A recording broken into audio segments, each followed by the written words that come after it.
Hello and welcome to the Varn blog, and today we're going to be talking about intellectual self-defense in times of crisis. And I don't mean to be just like, one of these logic gurus who just tells you to know your logical fallacies and go about your day.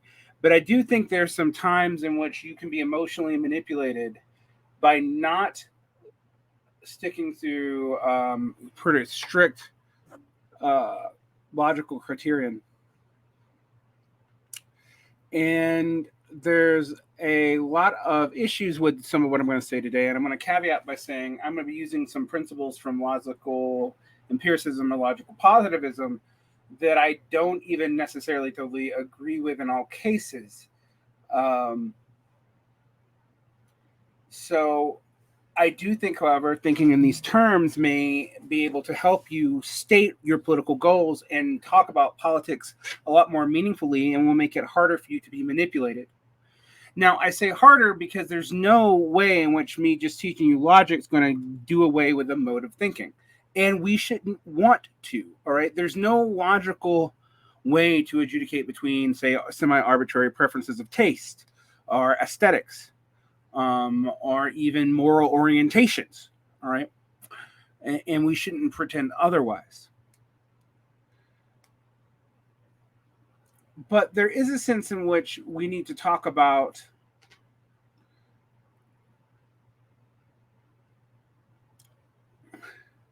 some principles and understanding statements as meaningful. For example, the arc of history is justice is a phrase I always want to talk about.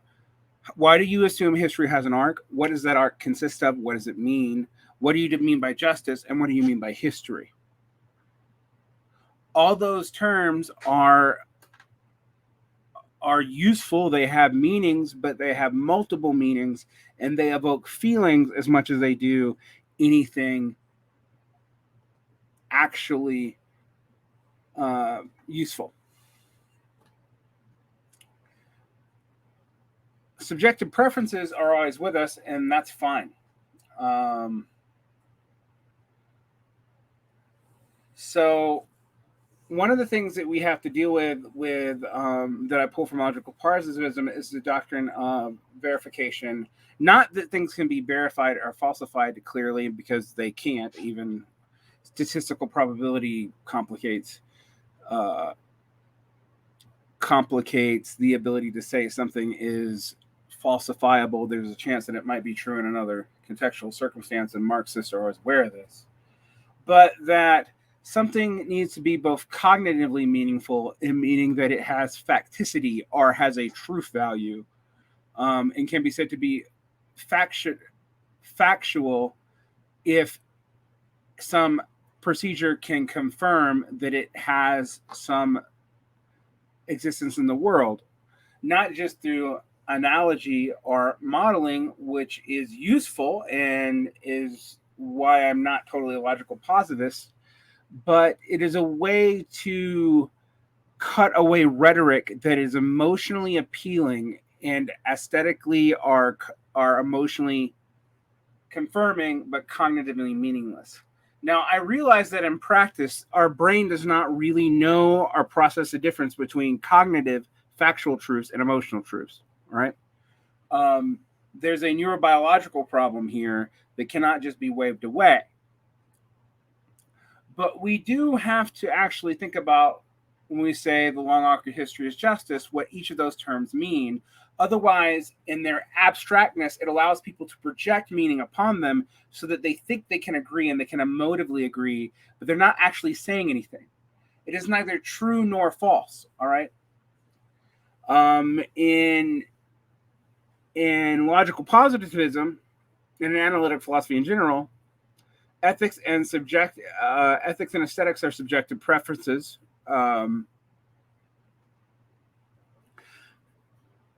Well, it gets complicated because Unitarianism is another way of analytically handling this, but ultimately Unitarianism falls into the problem of defining what a utility is.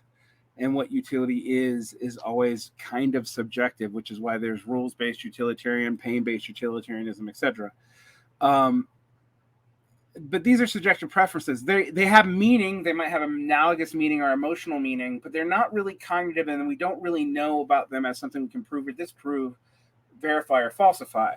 They're not cognitively meaningful in the way that logical positivists would want us to believe. Theology and metaphysics contain pseudo statements, according to the logical positivist. For example, that is an example that I've heard Liam Kofi Bright, the Marxist positivist philosopher of science at the London School of Economics, say, being is nothing concretized. Well, what does that mean? What could that possibly mean? What do we mean by being? What do we mean by nothing? And how can nothing concretize? All right.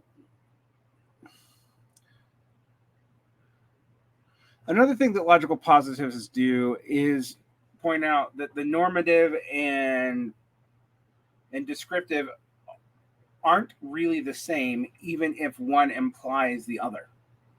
So logical positivism, even though it comes out of a Marxist tradition, I want people to understand that, will assert, for example, that Hume's law is what dictates something. What's Hume's law?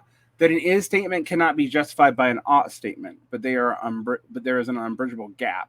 You hear this in A.J. Iyer, exertion of the Hooray Boo doctrine. All evaluative judgments are emotional reactions. They might be emotional reactions based off predictive outcomes. They might be emotional reactions based off of prior experience. They might be emotional reactions that are heuristically useful. And by heuristically, we mean something that helps us survive and thrive as a person. So very few people actually practice logical positivism, and we'll get into that too. But it does actually help us decide, based off something that is not logical or cognitive. Now, logical empiricism got into trouble. We could talk about that too in analytic philosophy, and it was more or less rejected by Marxists, even though it does come out of German and Austrian Marxism. So the Vienna Circle, which is one of the two schools that comes out of the Austrian Marxist epistemological and sociological stances, so the Vienna Circle and the Frankfurt School. And that consists of people like Karl Hempel, Otto Neurath, and Randolph Carnap.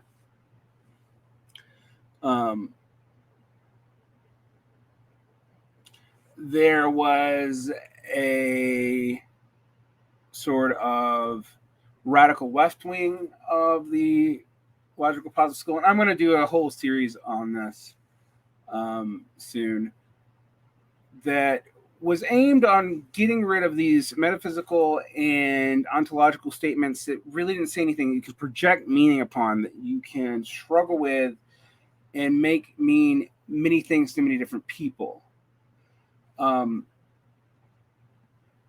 This is why they were concerned about it. They were concerned about statements that seemed to be meaningless. And they were concerned about returning Marxism into logic and some kind of empirical basis,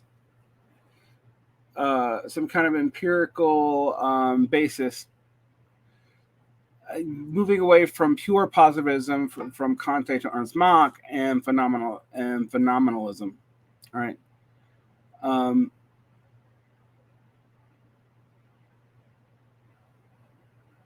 What they were worried about, however, was the way that philosophical moves by Hegelian metaphysicians such as F.H. Bradley were postulating metaphysical entities, such as the absolute idea or certain kinds of forms, without any empirical basis, or without any material basis. All right. Marxism, in many ways, had taken Hegelianism at its word, maintained most of its logic, but had focused mostly on kind of formal structural materialism based on sociological observation, social relations, biology, human development. And the Vienna Circle felt like leftist thought needed to be more grounded in logical and epistemological development to make sure that people weren't basically fooled by rhetoric or by metaphysicians with no backing. Like the Frankfurt School, the Vienna Circle, and the Berlin Circle, which is, by Hans Rickenbach, led by Hans Rickenbach, which is another major contributor to logical positivism. And again, I'm going to do a whole show on this. But the reason why all this is important is it was aimed at defending people against assertions of vitality, of meaningfulness, of progress or regress without reference to anything. So when we talk about, is capital getting stronger or is capital getting weaker? Well, what do we mean? Stronger in accordance to what? So we have to delimit our statement and define the criterion in which we're judging it. So that statement can be meaningful. Capitalism is getting stronger, while not contradicting, getting stronger in terms of its ability to grow all over the world, its ability to spread society, etc. But also, it's easy to Mott and Bailey that statement. Capitalism getting stronger. It's indefeatable. Capitalism is getting stronger. There is no longer a business cycle. Which is primarily not true. So this really matters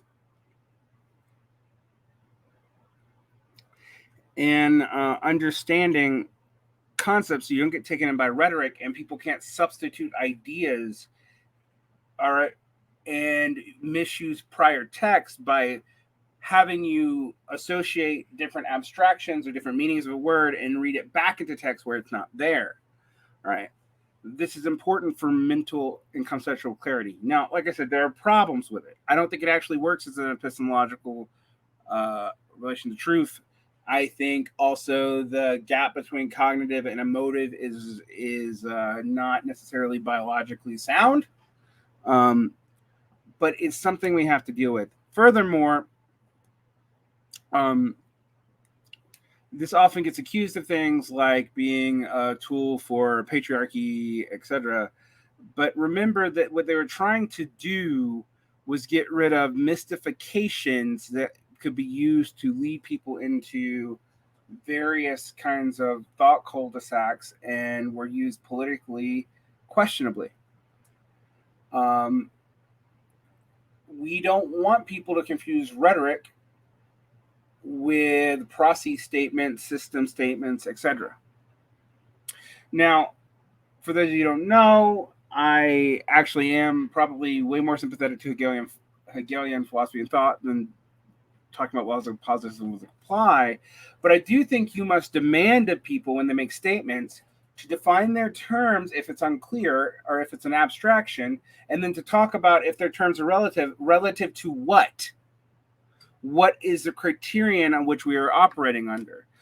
I used to talk about this in terms of nominalism and talking about class. So I think you can talk about class objectively, but you have to talk about how you're talking about class. What form of class are you talking about? Are you talking about class in relations to production? Are you talking about class in relation to income? Are you talking about class in relation to cultural capital or social capital? Are you talking about class in relation to legal fiat? These are all different things. It is not just class versus caste, by the way. That's too simple of a way to think about it. So this is a way to avoid being tricked by equivocation fallacies and other kinds of, frankly, intellectually dishonest or intellectually sloppy ways of thinking. Now I'm going to do a couple of videos on this and nailing it down to really go into the history of logical positivism, its relationship to Marxism, its problems, its relationship to positivism, those problems, and why we might need to move beyond it, but still look to logical positivism as a way to make sure that we're not being hoodwinked by statements, theories, and gurus. And there's a lot more of these things developing. All right. Thank you. This is the first Varn Solo on intellectual self-defense. We are going to have some series coming out. I have a series of diving into Derick about world systems theory, the sovereign debt crisis, and the development of cores and peripheries both in the United States and abroad, and what that may mean for the future. That's a several-part episode series on from into diving Derick. It'll be available on Patreon for my patrons. We will be starting a series sometime in the next coming months with Gene Vagelon that will co-run on This Was Revolution and here, going into the various theories around nationalism, and not just talking about the standard one, also talking about the history of its development and socialist politics, the current questions, the way people approach it, political science, economics, and anthropology, and the way we might have to deal with it in terms of something way more complicated than we generally do in left-wing and Marxist thinking. Lastly, there will be some more episodes on nailing it down on logical positivism, but I also have stuff that I plan to do on the history of the United Front and what it means, how the Popular Front developed, etc. So we'll be covering both philosophical systems theory and Marxist political terms and concepts on nailing it down to make it clear to you how we're talking and why we're using the terms that we're doing. All my supporters, thank you. Like and subscribe. Click the bell here on YouTube. You can find the podcast if you want to listen to this on audio form. Now, the solos aren't on this. It's only the interviews at Buzzsprout, Varn Blog. That's the public podcast, and patrons get all audio, including the audio version of the solo pieces at Patreon. You can also look up Varn Blog and find me there. You can subscribe for as little as $3 a month, and we have tiers at $3, $5, and $10. $10 patrons get to suggest episodes, and we'll have one of their episodes respected at least once a year. So, and they can ask to come on the show once a year and some other things. Everybody else gets, some additional content, audio versions of everything. I think except for Gaming Materialists because it's TIR co-produced, and monthly QAs and stuff like that. All right. Thank you and have a great day.